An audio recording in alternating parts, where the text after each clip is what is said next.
Welcome to Come and See, your podcast for finding truth in a world of chaos. Brought to you by All for Jesus Living Waters Ministry. With host and founder Richard Case and co-host and retreat leader Kathy Ricconi. Join us every weekday at this time to discuss news, spend time in the Word, and receive answers to your personal questions about living life in God's truth. And now your host, Richard Case.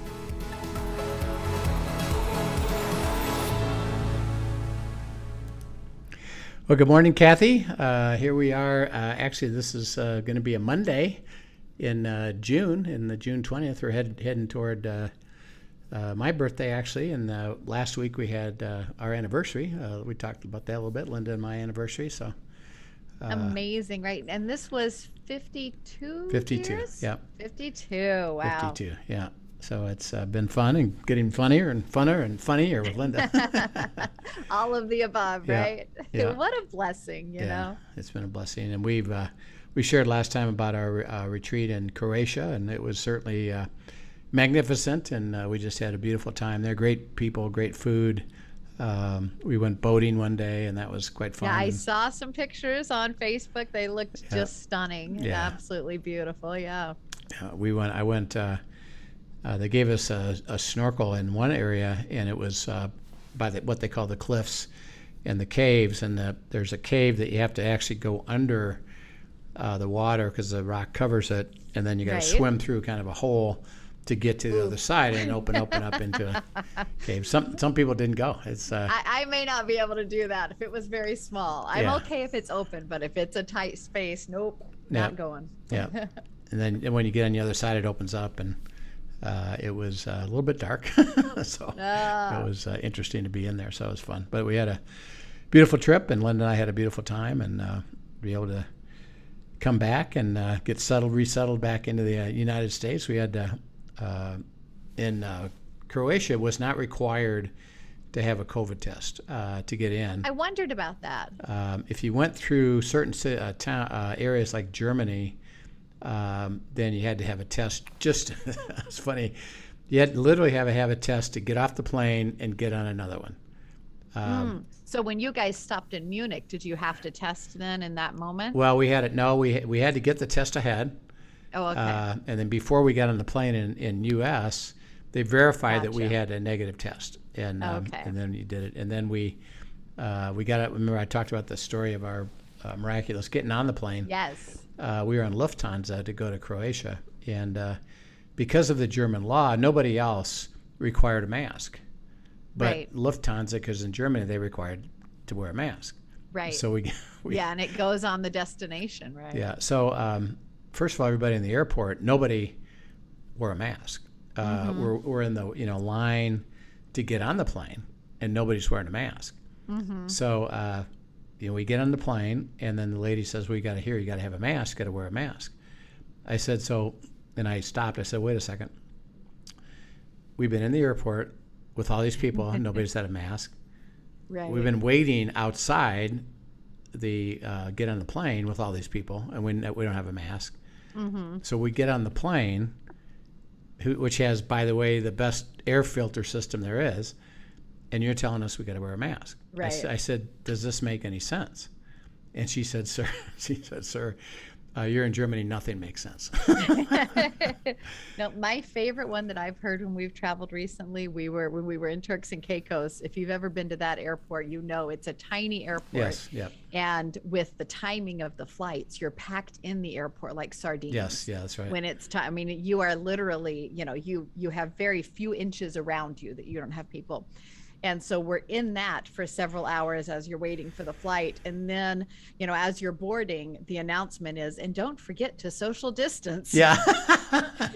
and you just kind of laugh, like as they're saying it, they're chuckling, knowing I have to say this by law. Right. But this is the most ridiculous thing I've ever said, because you could not do this if you tried. That's right. Yeah. Yeah. And they told you that after you were there sitting in the packed in. So I said to the lady, I said, "Okay, so this is a German law, right?" And she said, "Yes." I said, "So when we cross the German border in the air, I'm going to take my mask off." And she says, "Oh, that was clever. I've never heard that one. I've never heard that one before. But no, you have to wear it the entire flight." I said, "Because I won't be in German airspace anymore." That's awesome.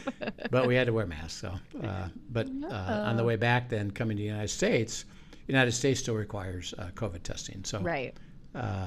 We had at the hotel at the resort for both weeks. The people leaving, we just had the local health agency come and test everybody. Oh, that's nice. so So it you was- didn't have to go find it; they came to you. No, we had the hotel found it for us, and Nice.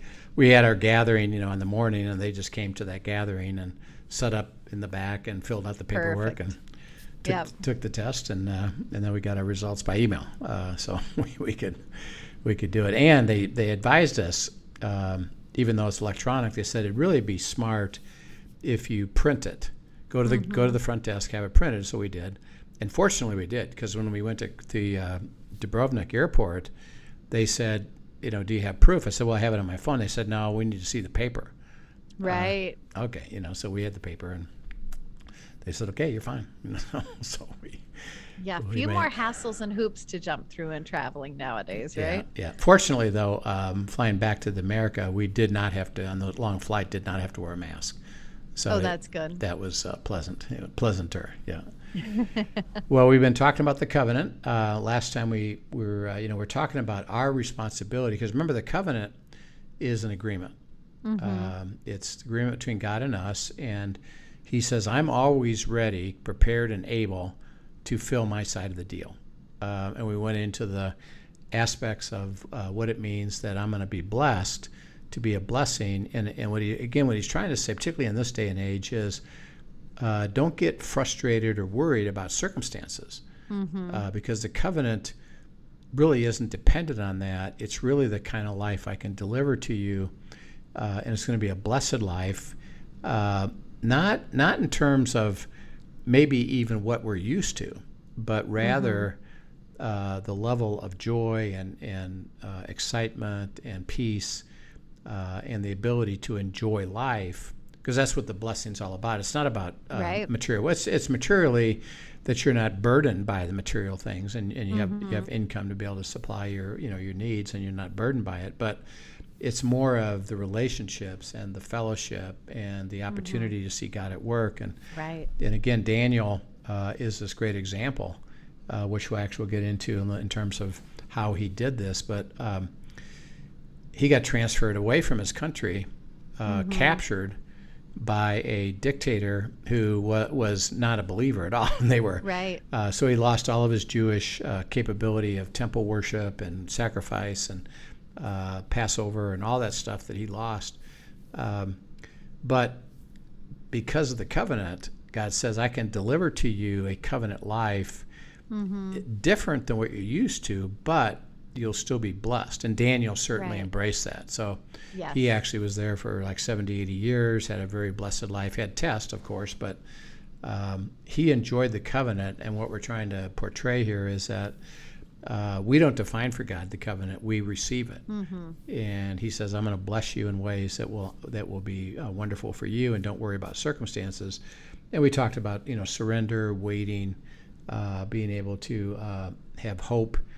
Last time we talked, with Abraham as the example of contrary to hope, in hope, he believed God and became the father of many nations, and was persuaded that what God had to say was true. And that word persuaded is really related to, in a way, he trusted God. He wound up trusting God, even though it wasn't automatic. But God grew that trust in him. Yeah, yeah. Truly. So, I mean, even that God worked both sides of, which is beautiful. Yeah, it's beautiful. And Abraham, was a great example, because as would we say that during his life he was a completely faithful person? No. No. He took things into his own hands, struggled with the promise being fulfilled. But ultimately, he learned, and this is what we're going to try to help understand today, is he learned trust.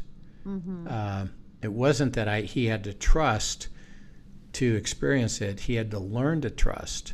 And through that learning to trust, he experienced it. And God says, I'm going to call you to have a heart to be willing to learn to trust. So let's go ahead and get into this and try to define what this means, trust. So let's go to, first of all, Psalm 119, 41. 41 says, "Let your mercies come also to me, O Lord, your salvation according to your word." Yep. So he says that it's an interesting statement, and the word there, mercy, is covenant loyalty. May your covenant loyalty, come to me. And then he says, because I'm going to learn something. And he says, because your salvation will come according to your what? According to your word. According to your word. Okay, so, and again, the full definition of salvation is particularly understood by David and the Jewish people, because they knew it was the covenant. And that's why he's attaching those two things together. He's saying, covenant, may it come to me, and your salvation by your word. And he means that the experience of the covenant, the fullness, the word there is completeness, deliverance, entering into the fullness of the covenant. It comes by God's word. Well, that's the beginning element of trust. Is when we think of trust, let's say you trust Dan. Why do you trust Dan? What's it about him that you trust? That he's true to his word. Yeah. If he says he will do something, he will do something, that sort of thing. Yeah, that he's proven trustworthy, that when I say something or when I discuss with you, you trust that I'm representing the truth and what I say is true. Right. And so trust is based upon truth. It's not a generic trust. Well, yeah, I trust God.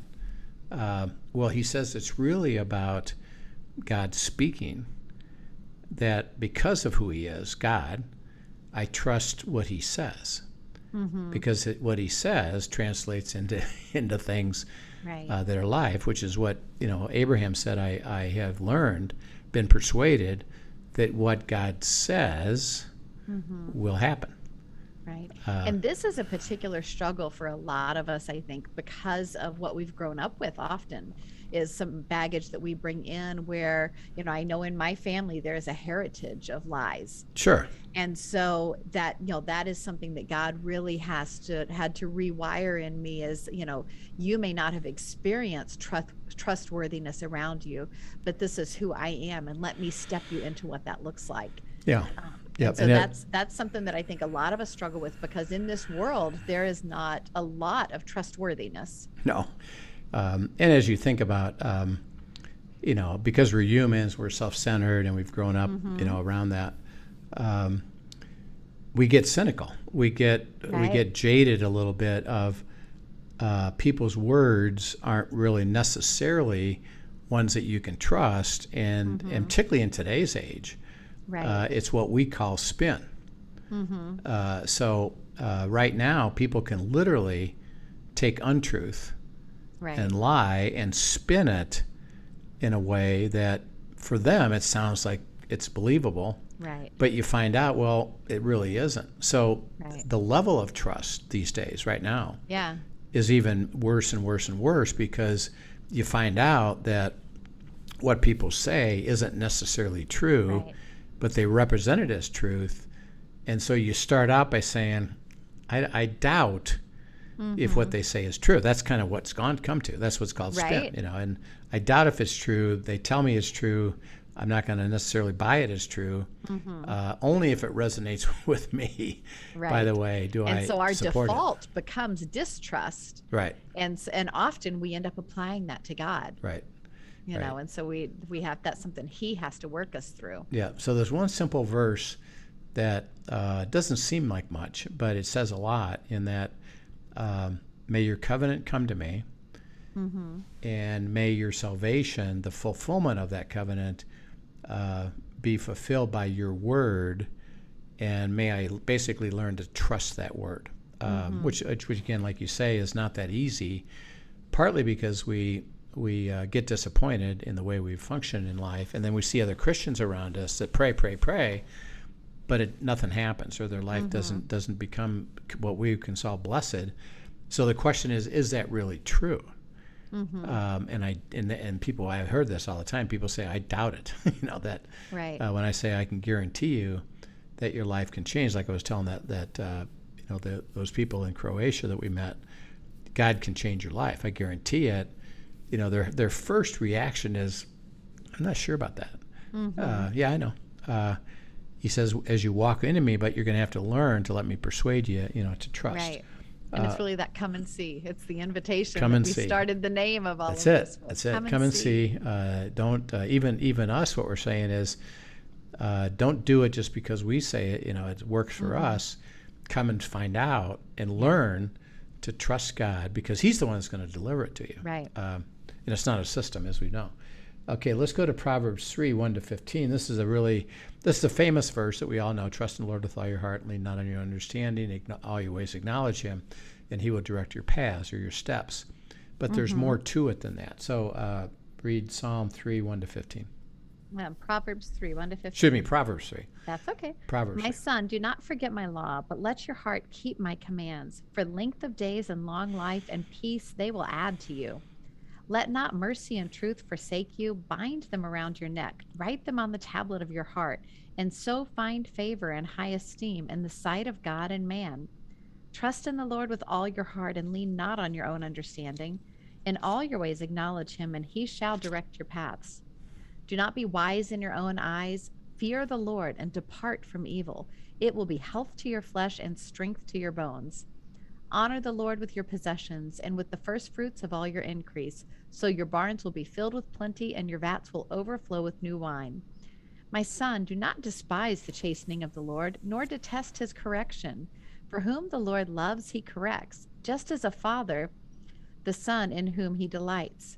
Happy is the man who finds wisdom, and the man who gains understanding. For her proceeds are better than the profits of silver, and her gain than fine gold. She is more precious than rubies, and all the things you may desire cannot compare with her. Yep. So, he starts out by saying, let mercy, which is covenant loyalty, may the covenant and truth characterize your life. May you learn that. And he says then, learn to trust in the Lord. Lean not what? On your own what? On your own understanding. Okay, so on your own logic. Yeah. And what it says there is, and literally the word lean not is don't rely on, don't make that your focus. It doesn't say throw it out the door. Right. It just says learn to process what you understand in light of what God would speak and guide and lead us, and not try to do this on your own. So don't rely on yourself, but learn to trust God, and He will do what? Direct your what? Steps. Direct your steps. Yeah, Okay. direct your paths. So now think about putting those two things together. I'm going to deliver to you the covenant, and I'm going to direct your steps. Right. Okay, where is He directing our steps to? To the covenant. The covenant it's not just stand there and just sit there and I'll give it all to you, and you'll just consume it all. But rather, it's do you understand? I'm taking you to my life of the covenant, and the way to get there is I have to direct your steps, step by step, day by day, week by week, to get to the right place at the right time with the right people for me to fulfill it in all of the element of the covenant. Remember, it's all those blessings, not just financial. We're going to talk about that. It includes that, but it's all of that, and it's a walking into it. And He says, I'm going to guide you. Okay, now, if He's going to guide you, what must you trust? What He's telling you, His instructions. Yeah, I've got to give you instructions. I got to give you promises. I got to have you understand, so that Abraham, as we learned last time, says, I was persuaded, I learned to trust your steps, because what you say, you're going to perform it for me along my path, and it's a walk with you on the steps that you want me to take. So he says, trust is I know something that his way is better than my way. His way is best and none better. His his knowledge, his understanding, the direction, and by the way, I can change things, I can make things change. So walk with me on the steps. So trust has to be that I have a heart to hear, and then I have a heart to follow. Right. And I trust it, even though I don't lean on my own understanding, because here's the reason. I'm going to be faced with things that it seems to me, I'm not so sure that's a good idea, or I don't think that's going to work, or, does this make any sense? It's no, trust me. So like when Linda and I were flying, last couple of weeks to Croatia, and we were not going to make our connection. Right. Logically, it's like, well, I might as well start planning to what's going to happen, to get another flight sometime, maybe even the next day. But Linda says, well, we can at least go to God and see what He would say about this, right, and direct our steps. And we heard that I'm going to take care of this. And again, we wound up being first in line. And by the way, there's nobody else there. Typically, when you get off a plane, you're off with several planes, and there's lines there. In this case, there wasn't a single line, wasn't a single person, and we walked up first, and God says, follow me and let me direct your steps to get you. Can I interrupt you on this? Yeah. So I think this will be good for our listeners to hear. So you asked God, you heard that instruction that was essentially, you don't need a plan B. Right. And so you didn't then sit and spend 2 hours while you're waiting for the delay hunting down plan Bs just in case. Right. You were resting and relaxing and enjoying and knowing, okay, God said He's going to do this. This is going to be interesting to see how, but we're trusting that. Yeah, that's right. And that looks different than sometimes I think we say we trust, or I'm going to trust, but I'm also going to, just in case, I'm going to hedge all my bets, and where we rob ourselves in that is the piece of just relaxing in what He has said. Yes. And following His steps. And so it's kind of that double-mindedness, but you guys didn't sit in that double-minded spot. So I just wanted to highlight that. No, that's right. Yeah. Even when we, we're at the airport in Munich, and, I'm thinking, okay, I think this will work. And I'm looking out the window, and there's planes attached to the terminal with jetways. So I'm thinking, okay, we're going to pull in, we're going to get the jetway, we're going to get right off the plane. I'm going to rush down to the thing, and I can just my heart just kind of was sinking because we're just driving past all those. When you saw there was no jetway waiting for you, and he pulls over into the in Europe. A lot of planes go out into this big, I guess you'd call it just a huge parking area for the planes. And then they pull up a stairs and the bus comes.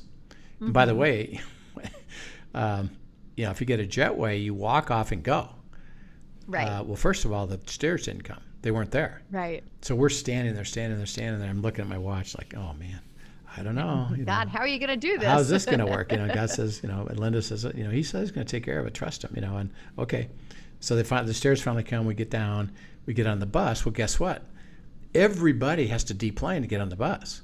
So it's not like you get off and go. We got to wait till everybody's off the plane onto a bus. There were two buses, and finally the guy, says, okay, go, and we go. So now we're down to about 30 minutes, and I got to go through customs twice. Right. And I'm thinking again, I wonder how this is going to work, and and we go, and we just happened to be the very first ones with nobody there at all. And God says, I got it covered. And we go upstairs, same thing. And we go, the plane's been moved way closer, and we got there, and we were able to get on. And and again, like you said, it was a matter of what do you have to say. My word, trust my word. Now, here's the cool thing, and this is something I've learned, which is hard for me. It's like, okay, how are you going to do that? Right. And I frequently hear, and God says, I'm not telling you how, I'm telling you what. Do you trust me? I'm going to have to do things that you don't understand, and I don't want you responding to what I'm going to do and then try to help me or facilitate it. Just let me do it, because I'm not going to share with you how. So as far as I was concerned, I don't know how this is going to work. It seemed like the more the time went on, it's like, I don't see how this is going to work. And then all of a sudden it just works.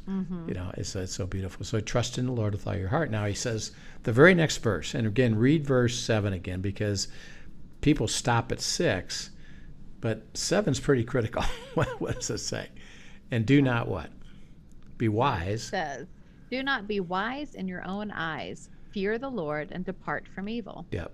So there's a lot in there that it says, don't you try to figure this out. Don't be wise. Okay, you're going to figure this out. Fear the Lord, which goes back to the word trust, is do you believe that God is going to speak about this, and that you can trust his word and what he has to say is true, even though it may not seem that way at the moment, or it may not seem like, I don't know how this is going to work, or it's not working. Right. He says, no, you fear me, because what I have to say is absolutely true. It's going to happen. And then he says, through that, don't be wise in your own eyes. Depart from evil. And the word there, evil, isn't dark, awful, black. It's things that annoy, frustrate, and irritate you. Don't let it draw you in and get anxious, fearful of that, but rather trust and be in awe of God, because he's not going to let you stay in that awful place. And I've got answers for you. So we're going to pick this up. We're going to come back to these verses, because there's so much in here to talk about what it means to trust the Lord with all your heart and lean not on your understanding. He said, if you're going to walk with me in the covenant, I can't have you get in the way of going your own path, because you're going to go walk off my path of guiding you into your steps to receive the covenant. And it's all about trust. It's all about, do you have a heart to follow, and then I'll persuade you that it's true. So we'll pick this up tomorrow. Actually, is going to pick this up verse again and go talk more about this whole aspect of trust as David particularly defines it, or Solomon defines it here in Proverbs. Beautiful, beautiful. All right. Well, thanks for joining us, everyone. Looking forward to continuing this conversation, and we'll see you tomorrow. Yes, we will see you tomorrow. Thank you for joining us for today's episode of Come and See, your podcast for truth in a world of chaos. Brought to you by All for Jesus Living Waters Ministry. Send us your questions and comments, and tune in tomorrow for more answers to your personal questions about living life in God's truth. Remember, God's will is best and none better. His truth brings peace in this world of chaos.